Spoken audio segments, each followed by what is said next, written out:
Welcome in. Okay. Good evening, everyone. Welcome to Workforce Wednesdays. I'm Yvonne Beals, and I am the Chief Education Officer for the Center for Urban Excellence. We are in full swing for our Workforce Wednesday fall sessions, and not another disappointment. We got a great presentation for you tonight from Mr. Courtney Smith, and I will read his introduction so that you are enlightened of who we have with us tonight. Courtney Smith, the innovative founder and CEO of Courtsmith Basketball Industries, has seamlessly blended his love for basketball, art, and fashion into a thriving sports apparel business. Starting at 24, he navigated early challenges only to return to the industry fueled by his son's passion for basketball and a desire to make a difference in East Oakland community. Under his leadership, Fort Smith champions players' empowerment, aiming to put control in the equity in the hands of their athletes themselves. The brand is committed to creating top-tier basketball products, reflecting a deep respect and the love for the sport. Guided by his passion, excellence, and innovation, Courtney has built a team of industry's finest designers dedicated to advancing designs and technology in basketball apparel and footwear. Courtsmith headquarters is located in Oakland and stands as a symbol of his commitment to his community, innovation, and the relentless pursuit of excellence in the world of basketball. Establishing Courtney Smith as a true Courtsmith and visionary leader. Without further introduction, let's all welcome Mr. Courtney Smith. What's up, y'all? How you guys doing?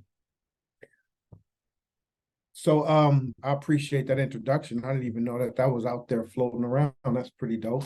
Mike, who is that? Who is that dude? We put that together for you. We're gonna polish it up and get that to you too. I appreciate that. Yeah, so I want to talk entrepreneurship, and I want to talk how how we got from that stage to here, and as well as have dialogue with you guys, because I want to understand where you are on your journey, because everybody's journey is different.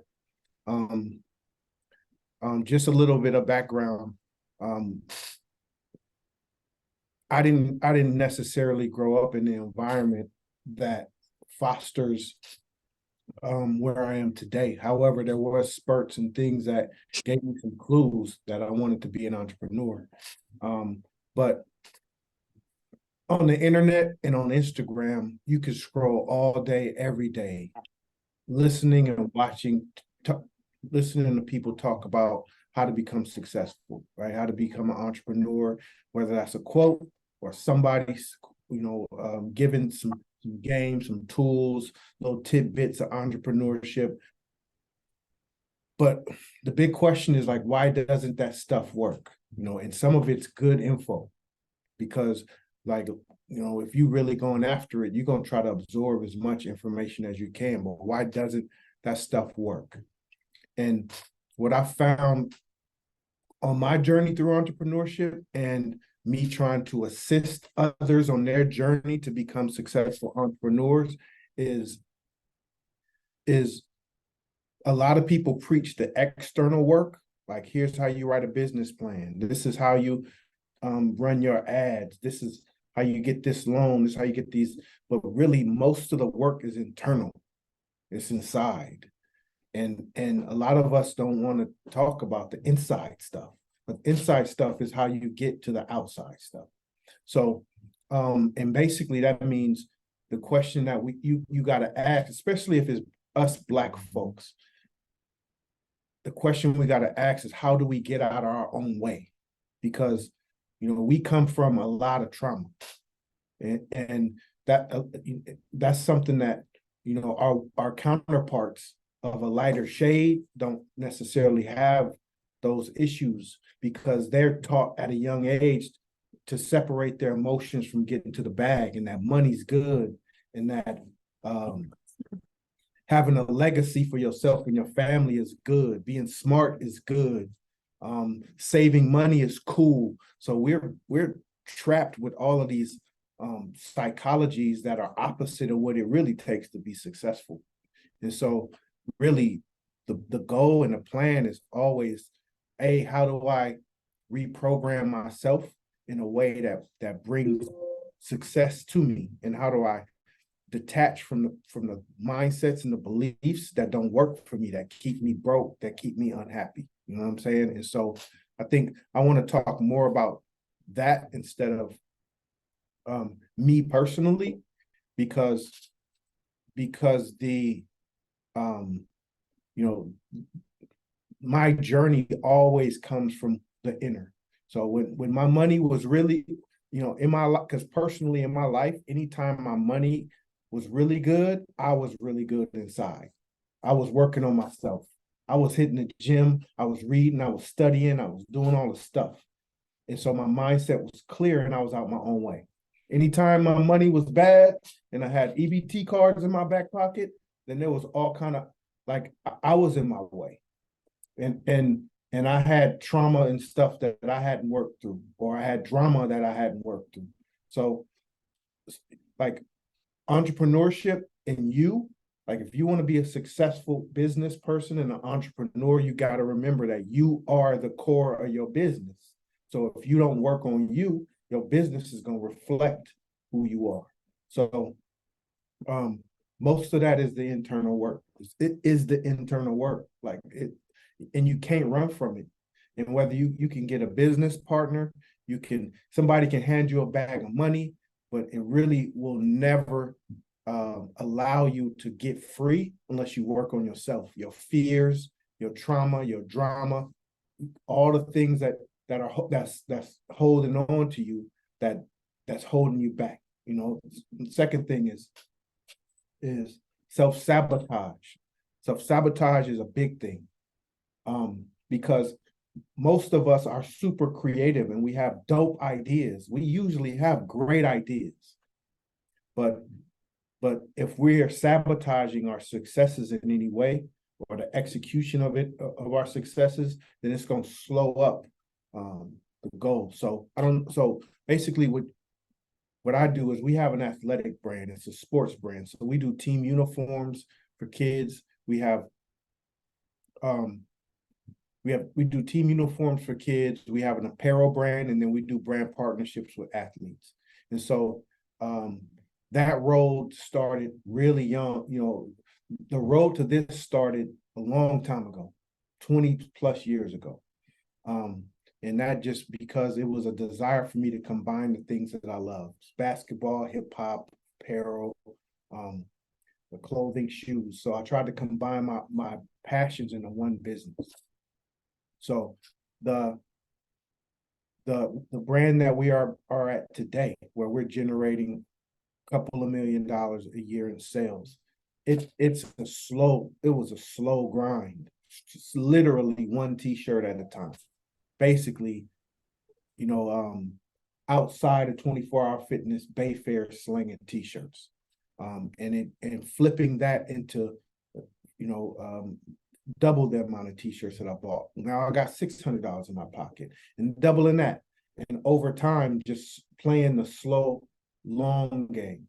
And so in our world today, the discouraging thing that happens a lot of times is you can be playing a slow, long game, and then you see somebody on Instagram with money phones and money falling everywhere, and they look like they balling and they're having fun, and they're going on trips, and they riding a big, and you get discouraged. But you got to understand, your journey is your journey. Your journey is your journey. Your journey is not their journey. And so the thing about it is, when you take a risk to be on an entrepreneur journey, it takes so much of your bandwidth. You got to get out of other people's business. You got to get out of other people's business. You do. You got to focus all on yours. And if somebody's doing better than you, God bless them. Be happy for them. But their journey is not your journey. And You know, a lot of times us Black folks suffer from scarcity mentalities. And what scarcity means is we only think internally that there's only one pot. There's only one pot. So if somebody comes in and grabs out the pot, then they take him from you. But that's a mental distortion because everybody has their own pot. So it don't matter what you make, or you or anybody. Person next to me could become a billionaire, but that's still not my journey. So I still got what's for me. And so a lot of times our internal comparisons to other people, and social media don't make it no easy. Our comparisons to other people, and our competition and our jealousy is the emotion that actually holds us down. Because there's a spiritual energy also that plays in all of this. And so being happy for someone and wishing someone well is a good energy to have. It frees you from that jealous energy, which attracts the stuff that you want.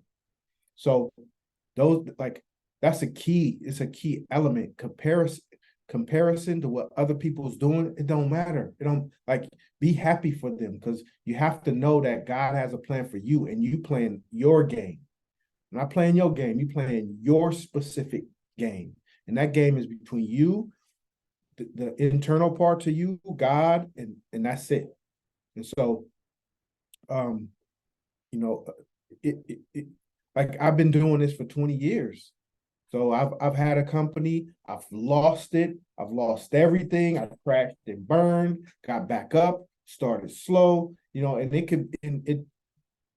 it doesn't, like, I can look to the right or to the left to see somebody who, oh, I've only been doing this for 7 months and they're making 20 times more than me. And of course, being human, it makes you feel some type of way for a second, like, what the hell? I've been doing this for so long, and this little motherfucker comes in. But you got to snap out of that, because you got to say to yourself, God bless that person. That's their journey, and my journey is mine, because there's lessons I need to learn in my journey that makes me qualified to make that amount of money. So if you blind to your lessons, then you just keep reciprocating and coming back to the starting. So that's the other key. It's like, this isn't a linear game where you just start and you grow and you keep going into this little paradise. Like, your journey is going to be filled with ups and downs and crashes and burns and back up. And so, you know, during COVID, even though we were starting good, COVID kicked our ass. We almost lost our company during COVID.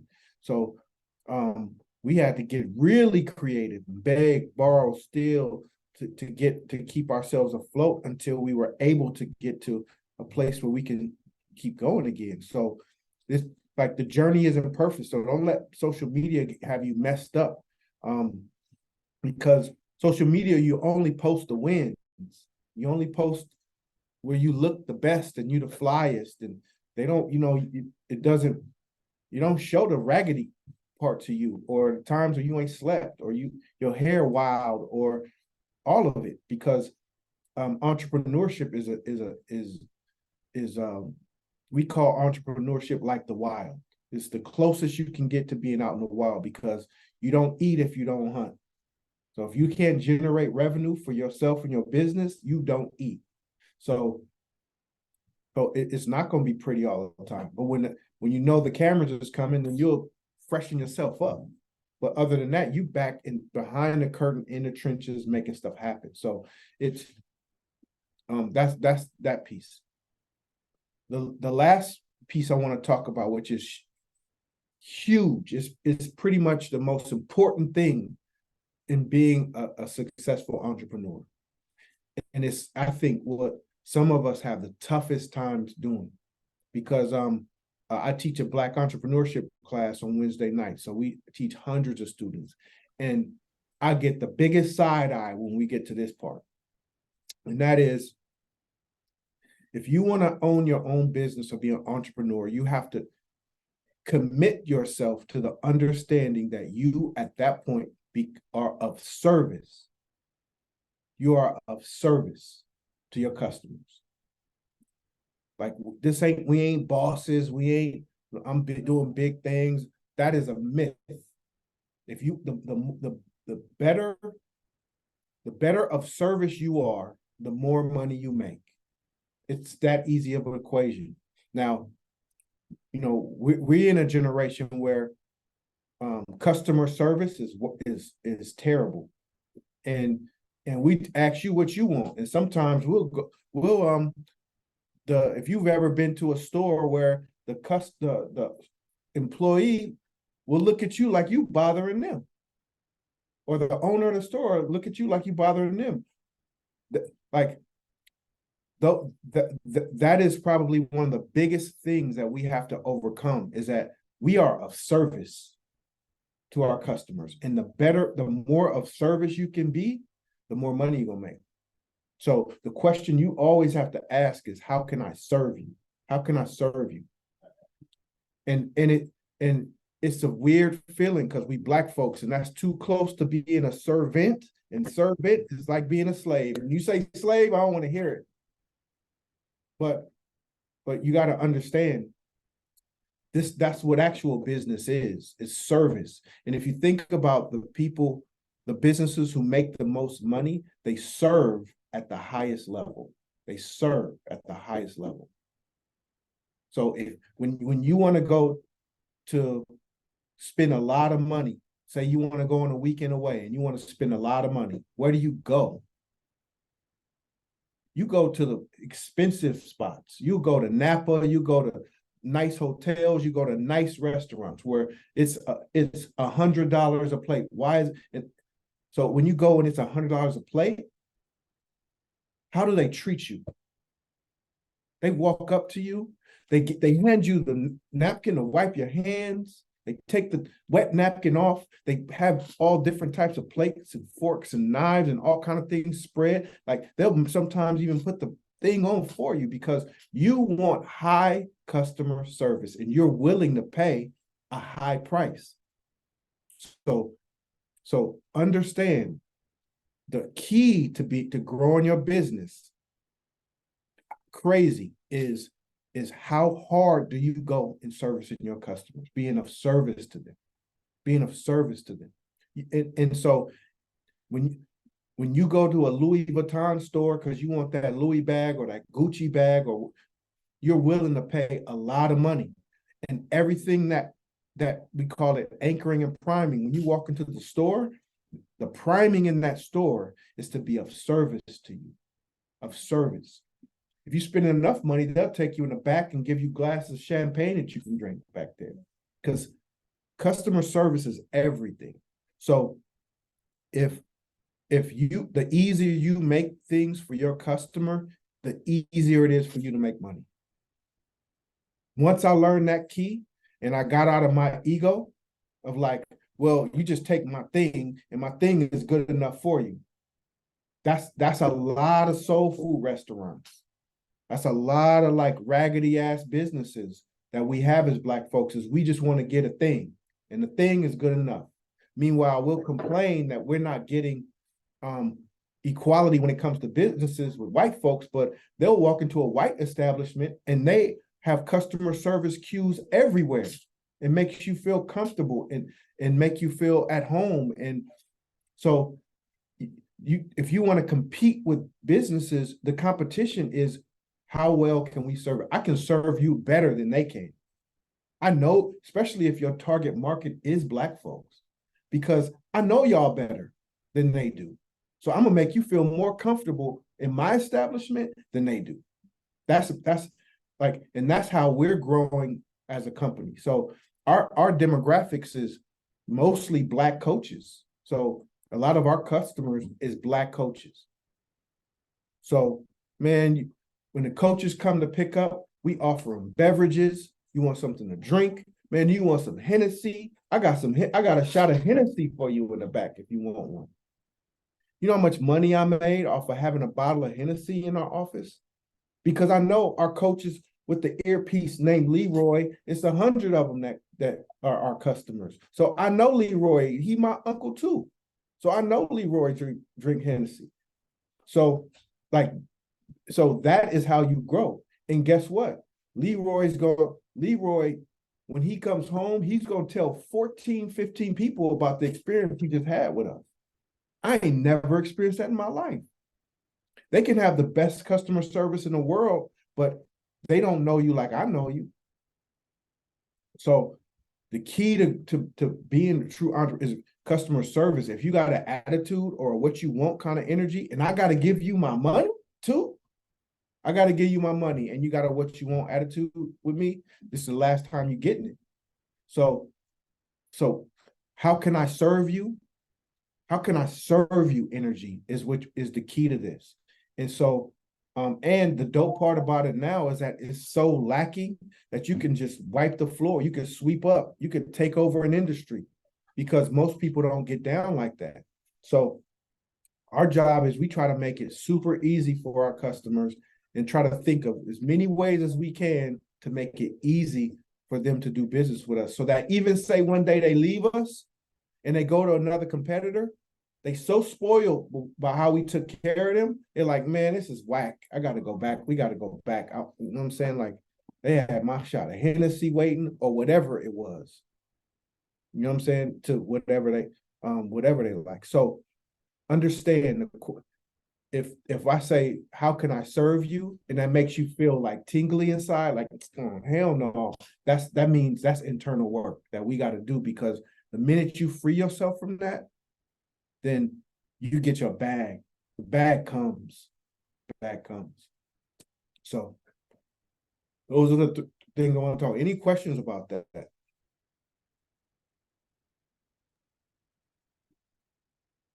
Thank you for giving us a couple of major points, but I do want to ask you a question, and for those of you on the call, please feel free to put your questions in the chat or unmute yourself. But I wanted to speak to one of the things that you said.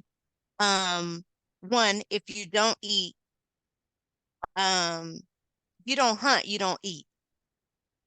And that was pretty profound to me because um, some people compare that to a hustle.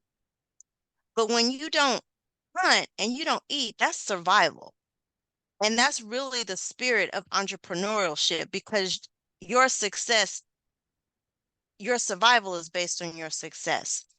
So with that being said, with the highs and lows of entrepreneurship, what how did you navigate through those trials that you had where there was a self-sabotage or the failure?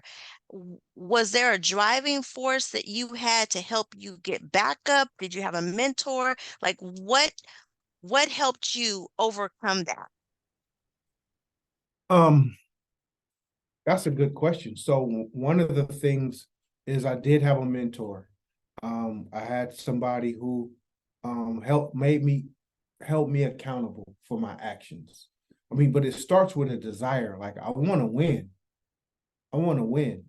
And I had to ask myself a couple questions. One is, I'm holding on to what I know so hard.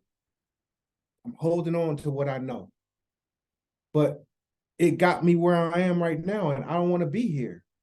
So if I want something different, I got to let go with what I think I know. I got to stop holding on and not be married so hard to what I know. And so that was one of the things. So that got me to really start reading a lot of books on business, but just as many books on psychology and personal development. Like, how do I break free? Because once I recognized I was sabotaging myself, then I start reading books on how do I break free of this? Because it could be strong. It could be strong. Like it would be early on, it'd be little shit like just not feeling like I'm good enough. And so if I had an important meeting, I would happen to be late for that meeting. I'm on time all week, and I just forget to show up on time for that meeting because internally, sometimes you don't feel like you're good enough and you're afraid, so you just sabotage yourself. So that once I understood that, I started deep diving into books. Like if you know me or you've been to my house, like my library is, if my house burnt down, you can take it all. Just I need my books because I know I can make it back with my books. And um, so I started reading a lot, and not just reading, because knowledge is good is one thing, but really trying it and not being so hard on yourself to be like, oh, I'm a loser. I just self-sabotaged again. Just saying, all right, we're gonna work on this. This is gonna be my focus. And so what's the root of this? Is it that I'm not good enough, or I'm afraid of failure? Sometimes it's I'm afraid of success, because say if we've been brought up in the church like we have, like I have, all you hear in the church is that money is the root of all evil, money bad, money bad, money bad. So if you want to be a good person, when you start generating some momentum, you'll start feeling the type of way like, man, am I one of them ones? So you have to really like work on yourself, like I said at the very beginning, and it comes from reading and finding people who have what you want, or are where you are, and be willing to hold their coat for a while. When in my younger days, if you had it, man, I'd do whatever. I'd come sweep the floors at your spot. I'd just give me a couple hours. To where I would have mentors that would sit with me once a week or once every other week and give me game and tell me about myself, and I listen. In addition to really going hard with books, because books, it's like the equivalent of a mentor for like $9. So you can have lots of mentors for the super cheap. So I can sit with Steve Jobs for like 6 hours through his book, or Paul Allen, or any of the successful ones that I looked up to. And now you in a living room for as long as you read the book and read it again. So those are two things that were very key, but it takes humility, because they're gonna touch your feelings. They're gonna get you in your feelings. They're gonna touch your buttons, and you got to be willing to just continue to come back and take those emotional hits to get over that hump. But books and mentorship for sure. Do you have any recommendations that you could possibly provide to um you for reading, to share with some of our participants so we can send that list out? Just a couple of books. Sure. One book is Ego is the Enemy. That's a good one. I read that about 15 times because my ego was on 10, so I had to continually read it. Ego is the Enemy is an amazing book. The Code of Extraordinary Mind by Vishen Lakhiani is a good book. It helps you see the world a little bit different in terms of how you perceive things in your pursuit of your success. Ego's the Enemy, Vishen Lakhiani, Code of Extraordinary Mind. We'll give you one more.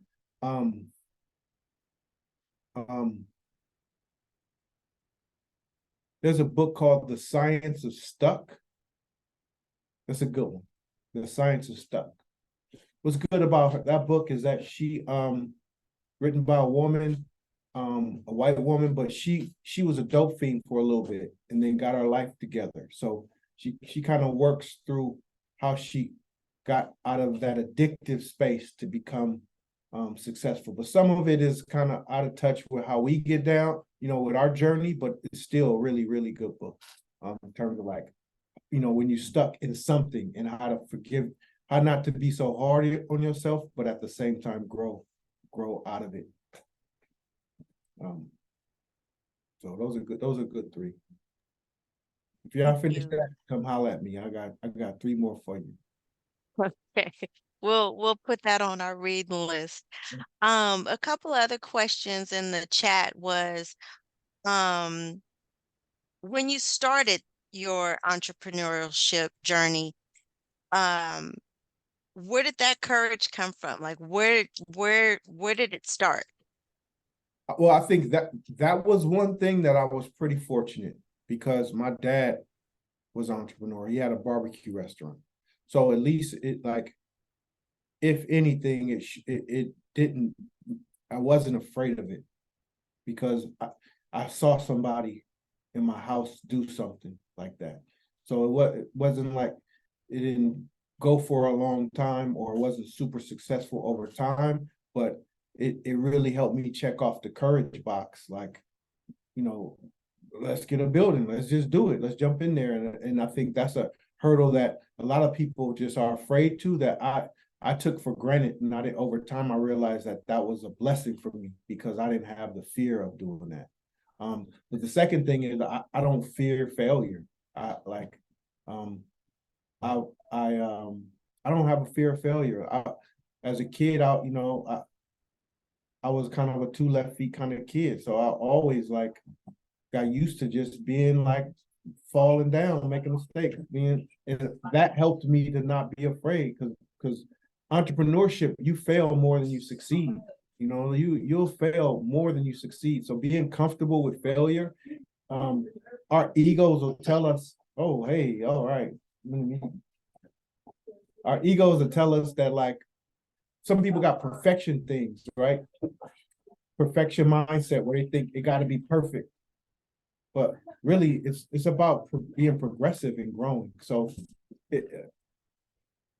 like you, do not be afraid to fail.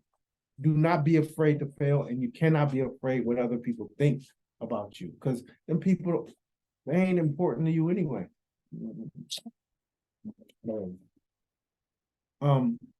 So you can't be afraid to fail. Like a lot of people are like, well, what will people think if I crashed? And so that will prevent a lot of people from getting on the starting line. But you can't be afraid to fail. You gotta keep trying, and you keep trying, you keep trying, you just keep trying until you get it. And that's the key. I learned what taught me that was somebody gave me the analogy. He said, say a newborn baby, he's 8 months old, baby trying to walk. How many tries would you give a baby before you start talking shit about them? You're gonna give them unlimited tries until they get it. But once they become adults, we become judgy. We start judging how many tries you get. You get one, maybe two. So, but in entrepreneurship, the game is different. You don't realize the amount of failures that happen before success does. So, that's the two. Thank you. Does anyone have any additional questions or comments or compliments for Mr. Smith?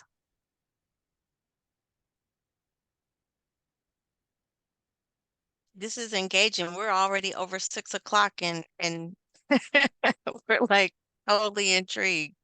All good. Any questions, anybody?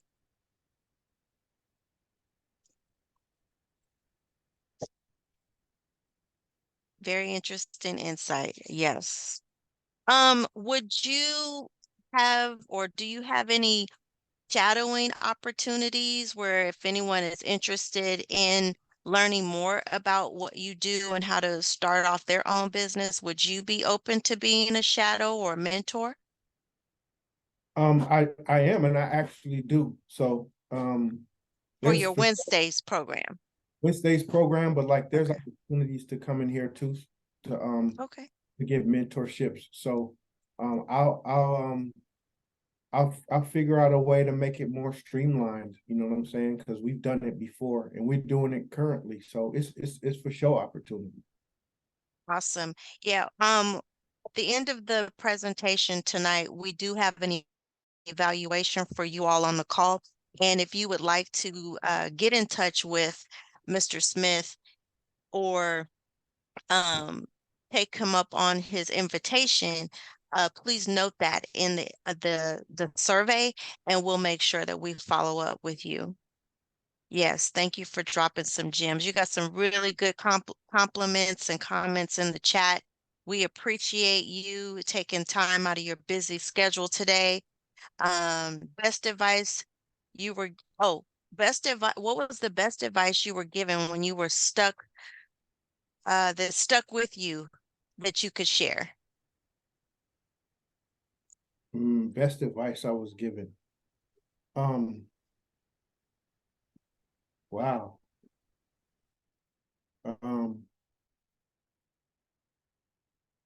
hmm. It's been so much. I have so much work to do in myself. I needed a lot. um, but I'll say a couple of things. One thing that maybe stood out a little more. Um,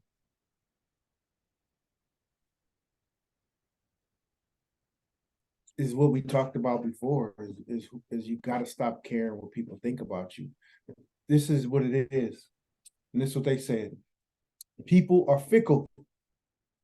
The crowd is fickle. A lot of times we performing for a crowd that's hella fickle.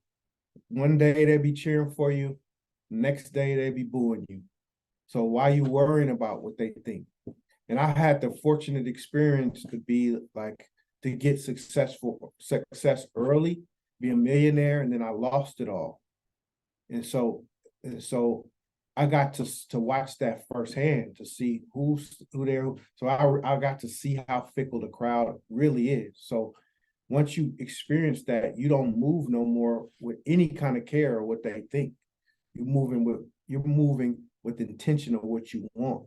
So um we are a tribal people. Us black folks, we're tribal.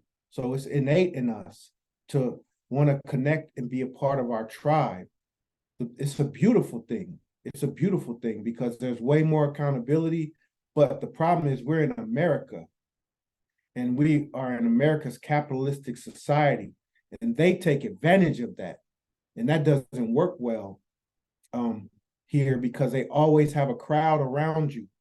And that crowd, if you get high off the crowd, if you're winning, and when they snatch it from you, you forever want to chase the cheers of the crowd, and that'll have you lost forever. So once you get comfortable being a hero and a villain, then you just moving in your direction of your purpose, and that's really the biggest thing too. So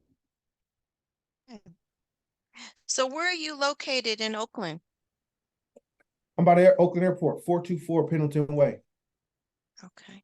Yeah. So, but we have retail stores in Sacramento and Oakland and in Anaheim right now. So we building stores too. We're growing our retail store space. So Awesome. yeah, we'll put something together. So wait, is that my sister? Okay. What? We also put the Anaheim in Southern California is where he said. We put his website in the chat, so if anyone is interested or curious to go check it out, I would encourage you to do so. Wait a minute. And any last questions? It's almost 6:15. Just want to make sure we're respective of your time and Mr. Smith's time this evening. Oh yeah, my big sister's in here. Straight Therese Tracy. Wait a minute. I got family up in this thing. That's what's up.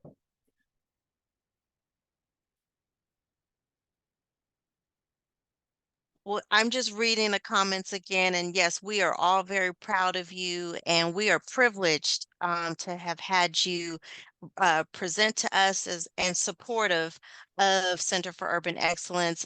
Yes, I know you are family. Raina speaks of you all the time, so we're glad to be adopted into your family as well. So we again appreciate you and thank you for your time. Um, I am going to now share, or actually, would you mind providing share access for me to put the, Anaja, put the eval up?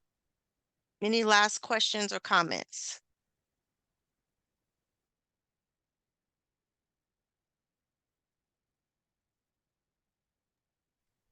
Well, we thank you. We thank you very much. And